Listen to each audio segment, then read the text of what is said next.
So ఇందాక నుంచి wait చేస్తూ ఉన్నాం కదా కుమార్ ఆంటీ గారి కోసం. సో ఆవిడైతే వాళ్ళ నా దగ్గర ఉన్నారు. సో మా ఆంటీతో మాట్లాడదాం. ఆంటీ ఎలా ఉన్నారు? బాగున్నాము, మీరు ఎలా ఉన్నారు? Super aunty. ఆంటీ అందరూ ఎప్పుడోకప్పుడు ఫేమస్ అవుతూ ఉంటారు, కానీ ఒక స్టేజ్ లో ఆగిపోతూ ఉంటారు. మరి మీరు ఏంటి అట్లా అలా కంటిన్యూ అవుతానే ఉన్నారు? ఏంటి అసలు ఆ సీక్రెట్ ఏంటి?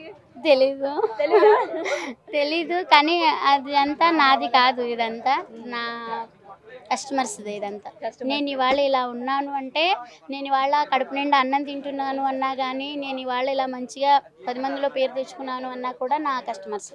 నా కస్టమర్స్ లేకపోతే నేను లేను.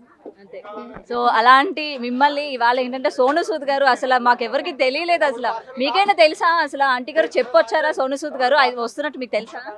తెలుసు. ఓకే, ఏం చెప్పారు ఫోన్ చేసి మీకు? 12 గంటలకి ఫోన్ వచ్చింది నిన్న మధ్యాహ్నం. అంటే వేరే ఈవెంట్కి వెళ్తుంటే ఈ లోపల ఫోన్ వచ్చింది. ఈవెంట్ని కూడా పక్కన పెట్టేసి వచ్చేసాను. అంటే అప్పుడు నాకు ఫోన్ చేసి మాట్లాడారు, ధైర్యం చెప్పారు. మీరు ఫేమ్ అయిన టైంలో నాకు హోటల్ ఇలా అయినప్పుడు ఫోన్ చేసి ధైర్యం చెప్పారు, ఇదిగా ఏదో ఒక రోజు హోటల్కి వస్తా అని చెప్పన్నారు. అన్నమాట నిలబెట్టుకున్నారు, వచ్చారు. సో వచ్చిన తర్వాత ఆయన కళ్ళల్లో హ్యాపీనెస్, మీ కళ్ళల్లో హ్యాపీనెస్ అసలు వర్ణనాతీతం. సో ఏం మాట్లాడారు, ఏం చెప్పారు? అది అంటే హిందీ రాదు నాకు, పిల్లల తర్వాత చెప్పారు. అంటే ఆడవాళ్ళకి ఇన్స్పిరేషన్ మీరు ఇది అని చెప్పారంట. ఇంకా చాలా సంతోషం అనిపించింది. సో అందరు ఆడవాళ్ళే కష్టపడతారు, నేను ఒక్కదాన్నే కాదు, మనందరం కూడా కష్టపడతాము. ఇప్పుడు మీరు కూడా, ఇప్పుడు మామూలుగా అయితే అసలు ఇంటర్వ్యూ ఎవరికి ఇవ్వద్దు ఇది అని అనుకున్నాను. సో మీ వల్ల కూడా నేను ఇవాళ ఇలా ఉన్నాను. సో అందుకే నేను ఇది చేయలేకపోయాను. మీరు కూడా ఎండనక వాననక అందరం కష్టపడితేనే ఇవాళ ఈ స్టేజ్కి ఉంటాము ఎవరైనా సరే. థ్యాంక్ యూ, మా గురించి కూడా మీరు ఆలోచించినందుకు. ఇంకొకటి మేడం, సోను సూద్ గారు అంటే మీ హోటల్ అంటే మీది పరిస్థితి గతంలో కూడా మేము విన్నాము. అంటే మీరు ఏదైనా రినోవేషన్ చేస్తున్నట్టు కానీ, లేకపోతే కొత్తగా రెస్టారెంట్ లాగా ఏమైనా ఓపెన్ చేసే ప్రయత్నాలు చేస్తున్నారా అని కూడా విన్నాము. నిజమేనా అది, లేదా ఇదే కంటిన్యూ చేస్తారా? అంత స్తోమత లేదు, కానీ అనుకునేది వేరు, వచ్చేది వేరు, వాస్తవం వేరు. అందుకే తెలియనప్పుడు ఎవరైనా అనుకున్నా నేను అదే పట్టించుకోను. ఎందుకంటే నా కష్టానికి ఆల్రెడీ మీరు అందరూ మా ఇంటికి వచ్చారు, చూసారు, మా ఇల్లు ఎలా ఉందో తెలుసు. నేను వండే వంటలకి నేనేం వాడతానో మీ అందరికీ తెలుసు. సో ఎలాంటి ఫుడ్డు కలర్ కానీ, మళ్ళీ టేస్టింగ్ సాల్ట్ కానీ, సోడాలు కానీ, ఎలాంటి నాకు మళ్ళీ ఇంటి నలుమూల సీసీ కెమెరాలు ఉన్నాయి. సో ఎనీ టైం ఎప్పుడు వచ్చినా ఎవరు వచ్చినా చెక్ చేసుకోవచ్చు. ఇప్పుడు లేటెస్ట్ గా ఫుడ్ సెక్యూరిటీస్ మొత్తం కూడా జరుగుతా ఉన్నాయి. టైం ఎప్పుడు వచ్చినా కానీ 24 hours లేదు, 365 days లో ఎప్పుడు వచ్చినా కానీ చెక్ చేసుకోవచ్చు. సీసీ కెమెరా 1 year వరకు ఉంటుంది. నేనేమన్నా ఇది చేస్తే కనుక అలా క్వాలిటీ ఇచ్చి మిగలాలంటే నాకు తక్కువ. కాకపోతే ఒకళ్ళ దగ్గరికి వెళ్ళి చేయకుండా మా కాళ్ళ మీద మేము నిలబడుతూ చేసుకుంటున్నాము, దానికి హ్యాపీ. సో మాకు బతకడానికి ఎంతన్నా ఆశకి మితం ఉండదు, మనం ఎంతవరకు అంతవరకే, అది నా ఇది. సో ఇంకొకళ్ళు అనుకునే దానికి నేనేమీ చేయలేను. సో ఇప్పుడు ఉన్న ఇంటికి కొంచెం ఇంకా అప్పు ఉంది, ఆ అప్పు కొద్దిగా ఇంకొన్నాళ్ళు అయితే తీరిపోతుంది. సో సోను సూద్ గారు మీ దగ్గర ఫుడ్ తిన్నారా? ఇంకా లేదు. అంటే పార్సల్ ఏమైనా పెట్టించుకున్నారా? అంటే పెట్టుకున్నారు పాపం, అదే వెజ్ తినడానికి. అసలు జనం ఓకే ఇదైపోతున్నారు కదా, ఇక సరే అని చెప్పి ఇంకైనా ఇక్కడ కూడా ప్లేస్ కొంచెం మంచిగా లేదు కదా, ఇది అని చెప్పి ఇంటికి వస్తా అని చెప్పారు. ఇంటికి వస్తా అన్నారా? ఇంటికి వస్తా అని చెప్పారు. ఇంకొకటి, నేను మీ ఇంటికి వచ్చినప్పుడు చూసాను, మీ దేవుడి గదిలోనే రేవంత్ రెడ్డి గారి ఫోటో పెట్టుకున్నారు. ఏంటి ఆయన అంటే మీకు ఎందుకు అంత అభిమానం? ఆయన ఫోటోని దేవుడి గదిలో పెట్టుకొని దేవుడితో సమానంగా మీరు ఆయన్ని పూజిస్తున్నారు. అవును, ఎందుకంటే మా ఇంటికి దేవుడైతే ఆయనే. ఎందుకంటే ఆ రోజు నా కస్టమర్స్ అందరూ ఇదే ప్లేస్, అక్కడ ఆ ప్లేస్లో అందరూ నిలబడి అన్నారు. నేను బాధపడ్డాను, ఏంటి ఇలాగూ నా ఒక్క బండే ఆపారు, ఇది ఎందుకు అందరూ అప్పుడే దింపుకుంటున్నారు, నా ఒక్కదాని బండే ఎందుకు ఆపారు ఏంటి అనేది నాకు అర్థం కాల.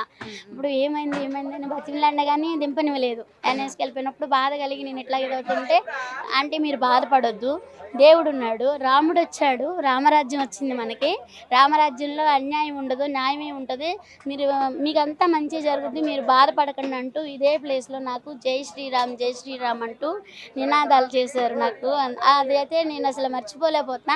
అది నాకు బాధతో రాలేదు, కన్నీళ్ళు ఆనందంతో వచ్చినాయి ఆ ఒక్క క్షణం.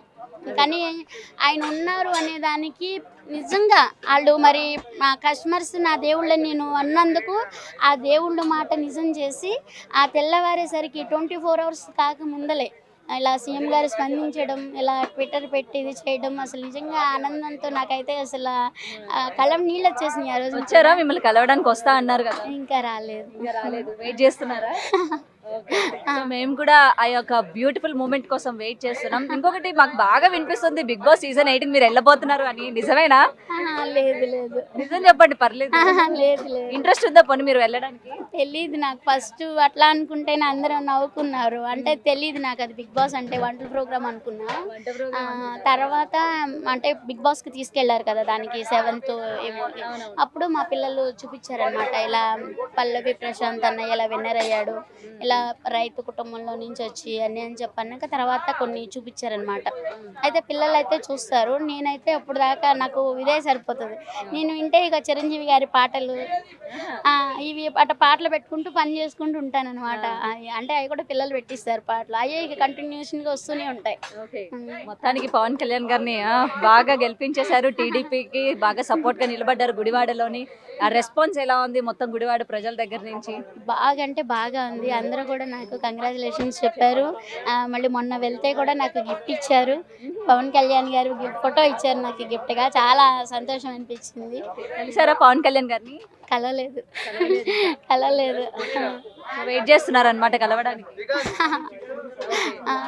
కానీ అమ్మ మిమ్మల్ని మెచ్చుకోదగ్గ ఏంటంటే ఇంతమంది కస్టమర్స్ వస్తున్నారు, ఇంత బిజీలో కూడా మా కోసం ఇలా నిలబడి మా కోసం చెప్తున్నారు. అసలు ఆ ఫేస్ లో అలసట కానీ ఏమీ లేదు, ఆ స్మైలీనెస్ ఎప్పుడు అట్లా కంటిన్యూ చేస్తూనే ఉంటారు కదా. అది సీక్రెట్ ఏంటి మాకు చెప్పండి అమ్మ, కొంచెం మేము కూడా చేసుకుంటాం. అదేం లేదు, ఎన్ని కష్టాలు వచ్చినా ఎన్ని వచ్చినా కానీ ఎవరికైనా సరే ఒకటే చెప్తాను, బాధలు అనేది అందరికీ ఉంటాయి. సో అది ఎవరికి ఇది ఉండదు. సో ఎన్ని బాధలైనా సరే అధిగమించేది ఓన్లీ ఒక చిరునవ్వు మాత్రమే.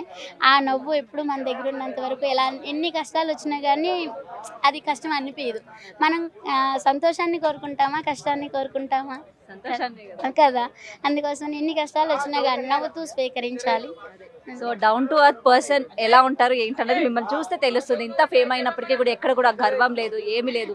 ఇప్పటికీ అందరినీ చక్కగా మాట్లాడుతున్నారు. పాపం చాలా మంది మీ ఫొటోస్ కోసం కూడా వచ్చే వాళ్ళు ఉన్నారు. నేను గతంలో కూడా కనుక్కున్నా, చాలా మంది మిమ్మల్ని చూడడానికి వచ్చే వాళ్ళు ఉన్నారు. ఇవాళ నేను కుమార్ ఆంటీ దగ్గరికి వెళ్ళాను, చూశాను అని చెప్పి చాలా మంది. చాలా హ్యాపీగా ఉంది. మీరు ఎప్పుడు కూడా ఇంక ఇలానే ఉండాలి, డౌన్ టు అర్త్ పర్సన్ లానే ఉండాలి. ఎందుకంటే చాలా మందిని మనం చూస్తూ ఉంటాము, బట్ మీరు ఆ చిరునవ్వుని ఇంకా మెయింటైన్ చేస్తూ ఉన్నారు. And congratulations madam. కూడా అందరూ సాయం చేసినందుకు ప్రతి ఒక్కరూ కూడా, సందీప్ కిషన్ గారు ఫస్ట్, నాకు ఆయనకి కూడా నేను ఎప్పుడూ రుణపడి ఉంటాను. నన్ను అక్క అని పిలిచారు, కానీ బాబు కూడా ఆ లేడీస్ అంటే చాలా రెస్పెక్ట్. వాళ్ళ అమ్మగారి గురించి, వాళ్ళ అక్కగారి గురించి, వాళ్ళ ఫ్యామిలీ గురించి కూడా చాలా గొప్పగా అలా ఆలోచించే మగవాళ్ళు ఇవాళ ఉండటం అంటే చాలా గ్రేట్ అది. సో కష్టపడే తత్వం అంటే అలా కష్టపడే ఆడవాళ్ళు అంటే ఆయనకి చాలా రెస్పెక్ట్, గౌరవం అని కూడా చెప్పారు నాకు. అలాగే ఆయన నాకు సపోర్ట్ చేశారు. మన నాగబాబు గారు సార్ నాకు చేశారు, ఉపాసన గారు, మరి సోను సూద్ గారు, మన రేవంత్ రెడ్డి గారు, ఇట్లా అందరూ నాకు హెల్ప్ చేసిన ప్రతి ఒక్కరికి కూడా ఇంకా చెప్పుకుంటే పోతే చాలా మంది ఉన్నారు. చాలా మంది నాకు సపోర్ట్గా నిలబడ్డందుకు అందరికీ పేరు పేరున ధన్యవాదాలు తెలుపుకుంటున్నాను. థ్యాంక్ యూ సార్ అందరికీ కూడా. Thank you so much ma'am. So ఇంత బిజీగా ఉన్న, ఆల్రెడీ మీరు విజువల్స్లో చూస్తున్నారు కదా, ఇంత బిజీగా ఉన్నా సరే, ఇంతమంది కస్టమర్స్ ఉన్నా సరే, మీడియా మీద రెస్పెక్ట్ తోని ఇవాళ మనతో పాటు మాట్లాడడానికి అయితే కుమారి ఆంటీ గారు వచ్చారు. సో ఇవాళ ఇంకా ఇబ్బంది పెట్టాలనుకోవట్లేదు నేను ఆంటీ గారిని. సో ఆంటీ గారు థ్యాంక్ యూ సో మచ్, అడిగిన మీ విలువైన సమయాన్ని మాకు అందించినందుకు thank you so much. Thank you అండి. For more videos like this, subscribe Big TV channel.